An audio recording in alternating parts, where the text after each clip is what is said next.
The following program is a PBS Wisconsin original production. Coming up on Wisconsin Life, an artist creating beauty from barnwood, a tour guide giving rickshaw rides, a pair of bakers who went from welding to wedding cakes, and learn what it takes to make one of the country's top corn mazes. It's all ahead on Wisconsin Life.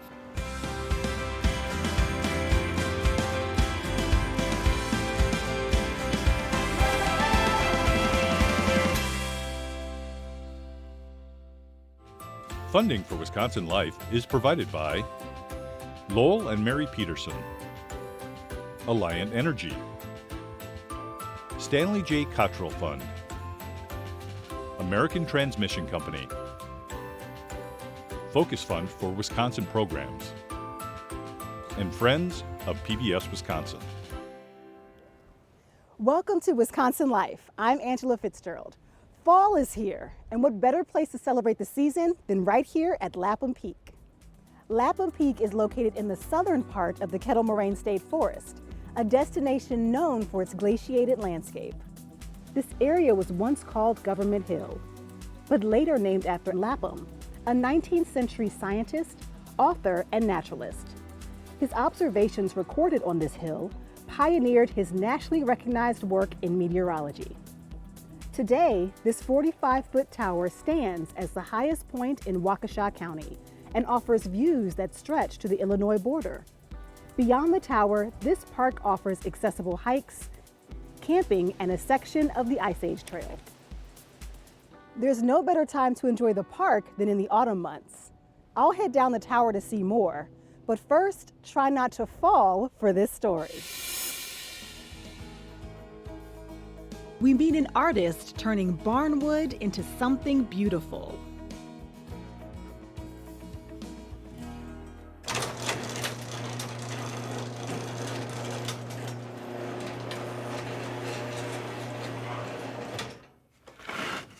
This whole project started because I wanted a piece of art in my own home that I couldn't afford to buy.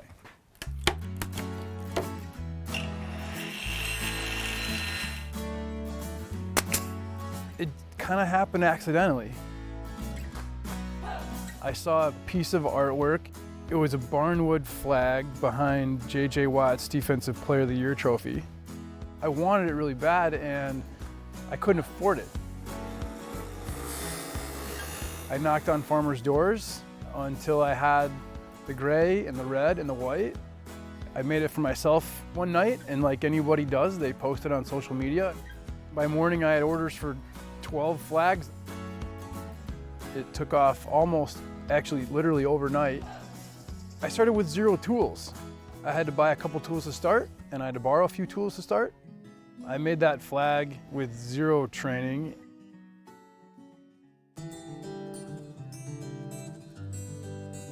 I reclaim barns. I try to use every bit of that in artwork. It takes 250 hours to take a barn down piece by piece. I start from the top and I take the shingles off and I recycle them. And then I go to the roofing boards and then the siding boards. The brown is the roofing and the red is the siding and, well, the gray is the beams. I love seeing the grain of the wood. I can smell the dairy barn when I cut the wood from a parlor, and I can smell the tobacco when I cut that wood from a tobacco barn. I feel like almost every piece is my favorite piece for a week or two until I make my next favorite piece. True Coffee in Monona has maps. It was that an architect came to me and they wanted to tell the story of where the coffee beans came from around the world. The original design of Madison city flag, and that was important to me. This is iconic. I thought, oh, I'll see if I can't make an old fashioned out of wood. People love this one. This is who we are. I've always been big into history. I've always been big into the bigger story.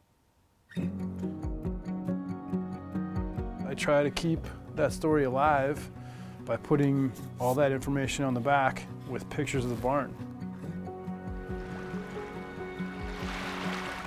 I try to find the oldest person attached to that property. These guys have fantastic stories. Made a form on the floor, it was a mess. Ron is a sharp character, and I called him up. And he asked a bunch of questions. So who did the building? My uncle Pete and my father and myself. I was a junior in high school. We didn't know nothing but work when we were young. Guy bought it to develop, they'd just bulldoze her down. Jeremiah saved it. It turned out that I used almost Ron's entire barn to build this tasting room. The rafters made all of the tables and the benches, and the beams made the bar. The roofing boards are all the walls. Gosh, I basically tore it apart and put it back together in a different order. Got to celebrate his 87th birthday at the bar that he chopped down the trees in 1946. To see his eyes was a pretty great thing. They invited the whole family down there. It was very nice. We got a little replica of the barn that Jeremiah made. We're a unique group of people, and we love Wisconsin.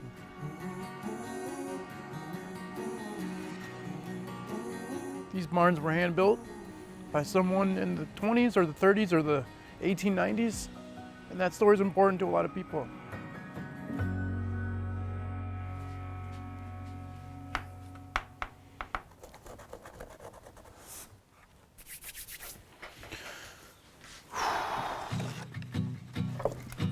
I get to give that wood new life.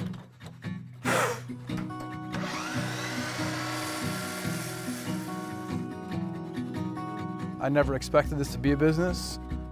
I've tried to start businesses, a lot of businesses, and failed every time. And this one was a complete accident. I saw a piece of artwork and I really had to have it. I mean, it's super cliche to say, make your passion your job and never work again a day in your life. Gosh, I love the fact that I can come to work and do something like that.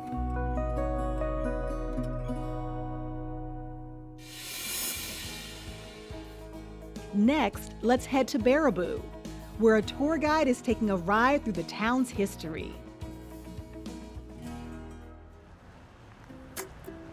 My first degree in teaching was in history. I love history. I sneak it in whenever I can. Hello. High school teacher Shelley Mordini will school you on Baraboo's history. Isn't this the best ride ever? And I love riding a bike, so combined all of those things together. As a tour guide, she can peddle a good story. I want them to see a beautiful Midwestern town steeped in circus history with a few ghosts hanging around to make it exciting.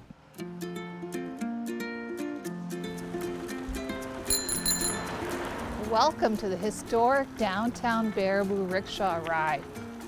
Coming up here on our right-hand side is the historic Al Ringling Theater, built in 1915. He spent $100,000 to build it. It's built on the 1/3 scale model of the Palace of Versailles, has 700 seats in the main floor and 102 in the box seats, and absolutely gorgeous on the inside. I get to meet a lot of interesting people. Woo! I started to keep track of all the different countries that have come on my tour, and I'm up to 22 different countries right now. Some days I love this more than my husband. Al Ringling Mansion was built in 1905. It's very unique on the inside. And where's that? Right over there. This tour also requires a lot of pedal power.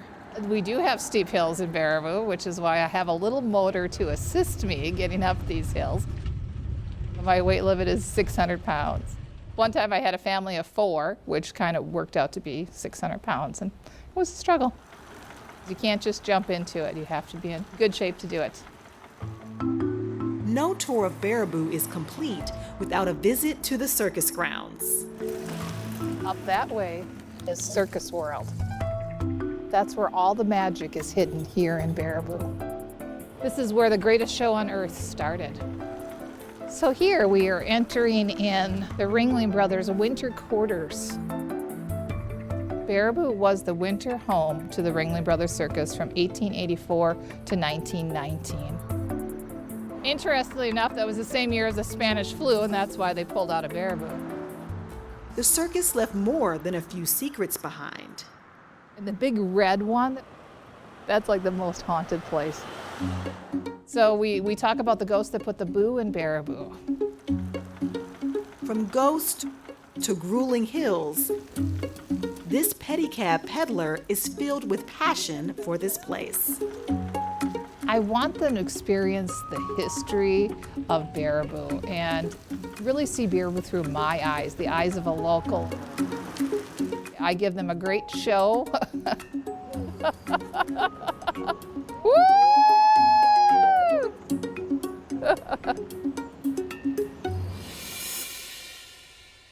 I'm at Lapham Peak in Kettle Moraine State Forest, enjoying everything the fall season has to offer. Not far from I-94 near Delafield, Lapham Peak is one of southeast Wisconsin's scenic gems.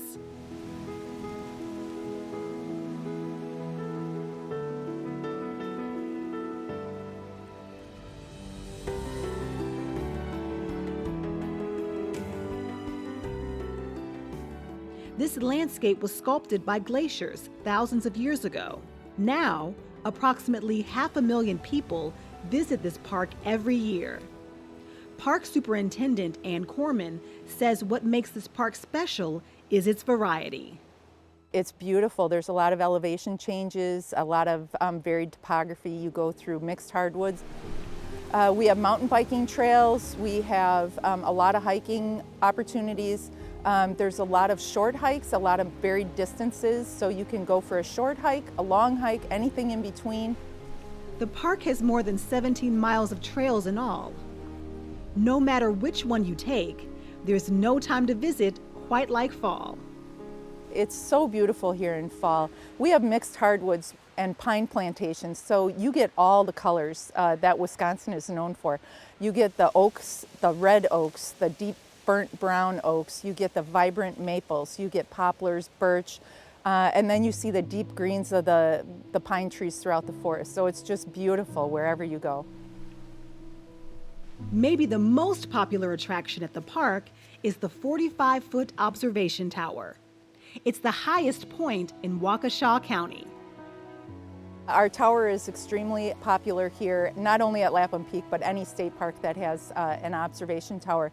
This time of year when the fall colors are at their peak, when you get to the top, you can see 360 degrees around this area. You can see clear down to Milwaukee and see the skyline buildings, and you look off to the west and you can see over towards the southern unit, towards Whitewater, and to the south towards Illinois.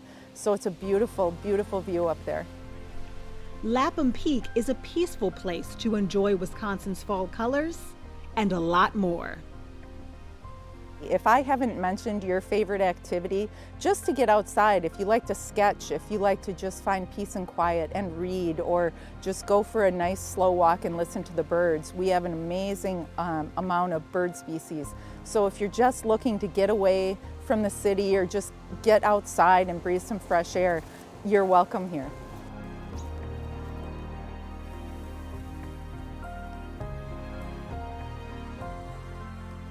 Every season in Wisconsin is special, but fall is one of the most stunning, including right here in Waukesha County. Let's continue our journey throughout the state. We go to Lodi to learn how a family is reaping accolades for their creative corn mazes.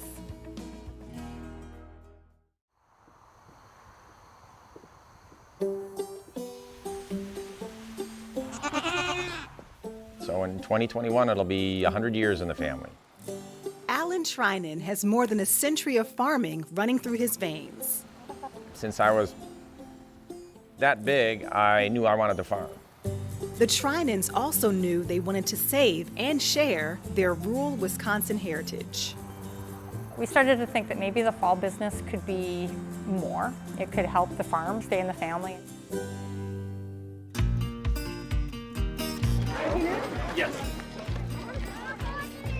Go, horsey, go.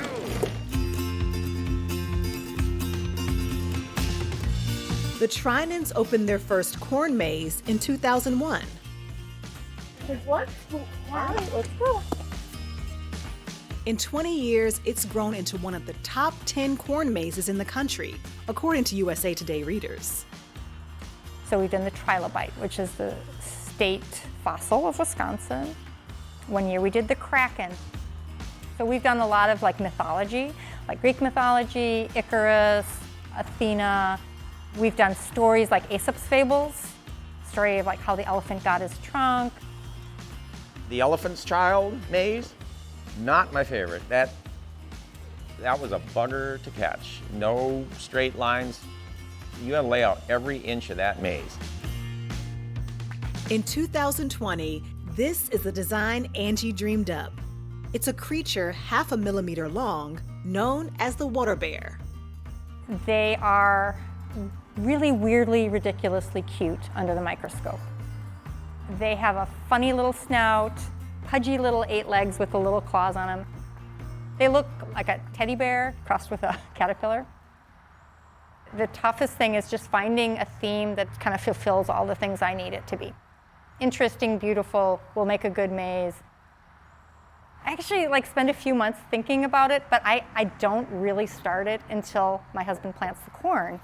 And then I have a 10-day window to get the design done. I plant the field lengthwise and crosswise, so as soon as corn's out of the ground 1 inch tall, I've got a grid growing in the field.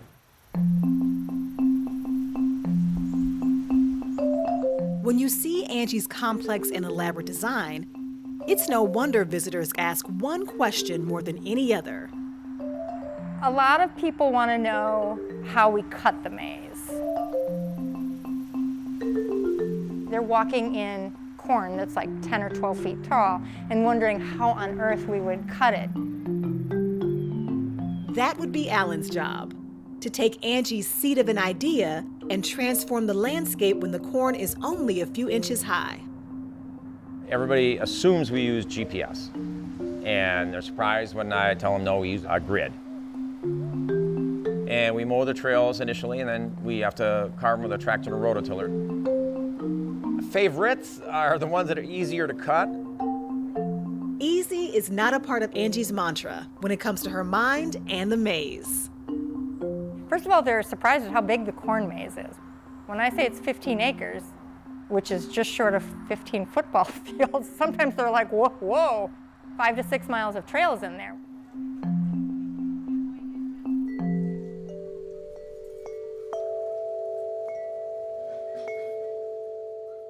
As a maze designer, she's up to the challenge to figure out ways for you to get lost.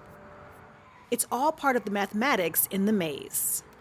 Every year when I design it, I have these ideas about what parts of the maze are going to be hard for people.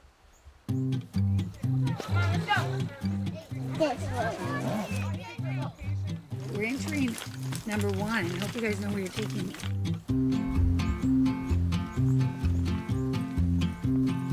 One of my favorite mazes was a gecko. And the gecko had a lot of mathematical concepts. It had a Fibonacci spiral in the tail and Penrose tilings on its back. I had put in these little hexagons. I just kind of needed to fill up some space.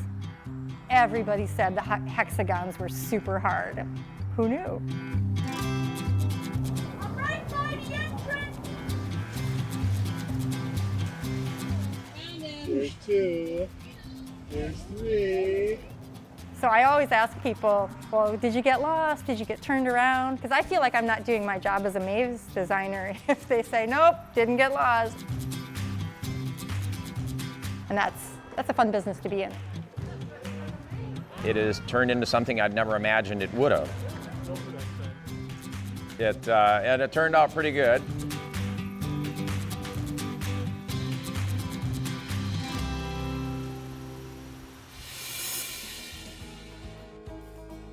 finally, we visit Milwaukee to meet a pair of bakers who found a recipe for success. As daybreak emerges along West Oklahoma Avenue, We start working at 6 o'clock in the morning. it's time for these bakers to get busy.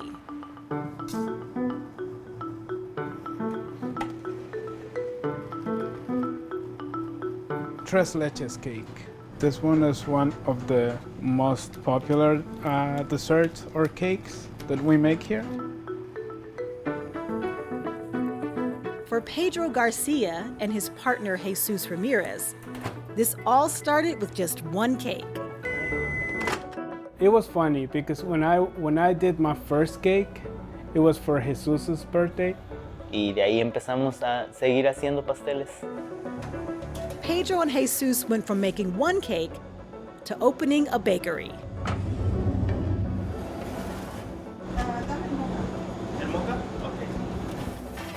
In Spanish, todo postres means all desserts. Some of the recipes are family recipes. Pedro comes from a family of bakers. My grandma was an artisan baker, and I have my oldest sister, which is a cake designer and baker also. But that didn't guarantee success. La parte más que me asustaba si tal vez no tuviéramos éxito. It was scary to start, thinking about what could work or what couldn't work.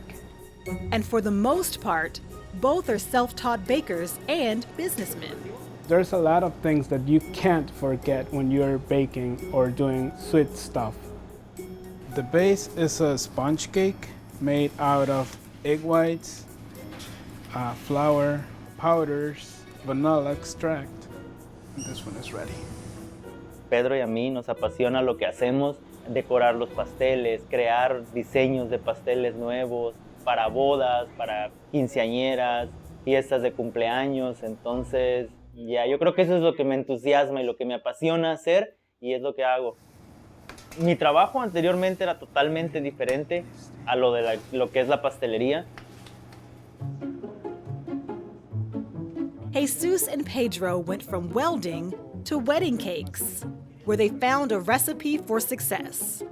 Mi familia y mis amigos se sorprendieron. The change was huge.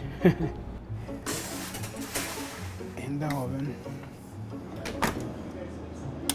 They built a name for themselves, making delicious desserts and cakes.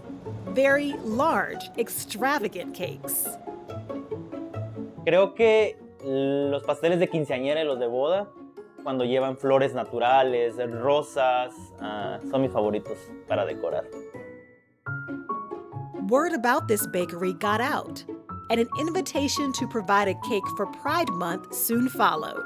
Para llevar un pastel en el mes de lo que es el orgullo gay, un pastel al Capitolio, eso significó mucho, nos pusimos muy contentos, estábamos muy contentos, no nos lo creíamos, que hayan llamado a Todo Postres para hacerlo. They chose us to bring the cake for that special day. The feeling was great, yeah.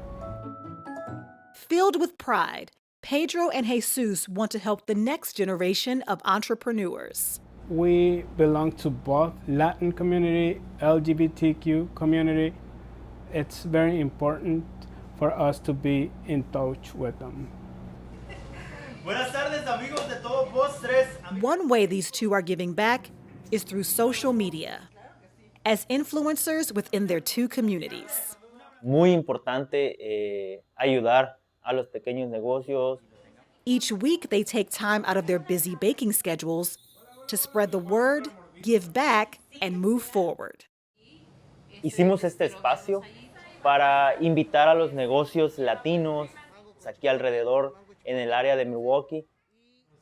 Y nuestro propósito es para que más gente se entere de los negocios latinos que están alrededor de nosotros. From a half-baked idea to a dream come true. And now a brand new bakery is just icing on the cake. Creo que no es muy común que dos hombres latinos lo hagamos ahora. y estar en este país es muy bonito, muy importante estar saliendo adelante. I love what I do, and I think Jesus loves what he does. It's really nice to see the people feel happy for us. I knew I was going to be doing this. If you have a dream, you have to make it come true. Yeah. We've shared stories from across Wisconsin, all while savoring the season and the fall colors that come with it. If you want to learn more about the people or places we've explored, including Lapham Peak in the Kettle Moraine State Forest, visit wisconsinlife.org. Do you know someone we should feature on the show? Reach out to us on our social channels or email us at stories@wisconsinlife.org. Well, I've fallen in love with fall in Wisconsin. Until we meet again, I'm Angela Fitzgerald, and this is Our Wisconsin Life. Bye.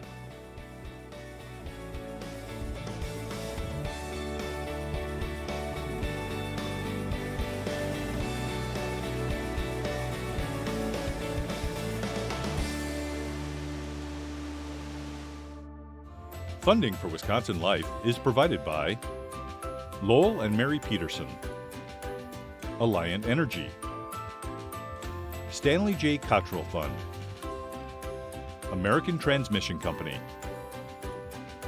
Focus Fund for Wisconsin Programs, and Friends of PBS Wisconsin.